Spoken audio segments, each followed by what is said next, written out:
کیا خاص مقصد کے لیے آپ کے پاس جنات ہے؟ ہر نہیں ایک یہ نہیں جنات، بتائے گا. دیکھیں مسئلہ جو ہے، میں ایک بات بتاتا ہوں آپ کو، جناتوں کی بات ہے. ہمارے ابا بیٹھ کے جب ذکر ہوتا تھا، کھانا دسترخوان لگتا تھا، چیز یہ ہے کہ وہ کہتے تھے کہ کسی نے کہا جنات، وہ کہتے ہیں یہاں جناتوں سے آگے کی بات ہوتی ہے. اور میں بات کرتا ہوں، مجھے کہتے ہیں کہ جی موکل ہے، یہ وہ چلا رہے ہیں، یوں کر رہے ہیں. تو میں نے کہا بھائی یہاں موکلوں سے آگے کی بات ہوتی ہے، اس سے بھی آگے کی مخلوقیں ہیں جن کا تذکرہ نہیں ہوتا کیونکہ لوگوں کو پتہ نہیں ہے ان چیزوں کا. اس سے بھی آگے کی مخلوق ہے. دیکھیں سب سے بڑا جو میں ایک بات بتاؤں آپ کو کہ the blessing of Almighty، اللہ سے زیادہ پاورفل کوئی چیز نہیں ہے، بھلے کوئی صحیح موکل ہو یا جن ہو.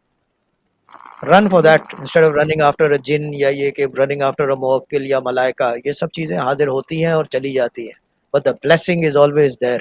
گو فار دا مین تھنگ. بہت سمپل سی چیز ہے. لیکن باقی یہ کہ مجھے یہ کہتے ہیں کہ جنات ہے، میں نے کہا مجھے دکھا دو جنات. اور میں تو بہت سارے، میں یوٹیوب پہ میں جب بیٹھتا ہوں تو میں پہلے کہتا تھا، اب تو میں نے کہہ کے چھوڑ دیا.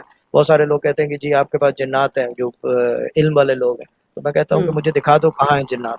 اگر نہیں دکھایا تو میں تم کو دکھاؤں گا جنات کے تمہارے پاس جنات ہیں، اور میں دکھاؤں گا اگر تم مجھے نہیں دکھا سکے. میں اس چیز میں بہت ہی لاؤڈ ہوں، یعنی کہ وہ میری ایک خاص عادت ہے، یعنی کہ اس کو there is a very thin line between arrogance and confidence. تو یہ بالکل چیز ہے. صحیح. بہت سارے لوگ بالکل ایروگنس کہتے ہیں، ایروگنس نہیں ہے، یہ کانفیڈنس ہے. مجھے حضرت علی کے علم پہ کانفیڈنس ہے. ماشاء یہ اللہ. علم بولتا بہت ہے اور اپنی زبان کی ترجمانی کرتا ہے. یہ چیز بے ہے کہ شک. بس جس کا علم کیا کا ایک بیان ہے. بات.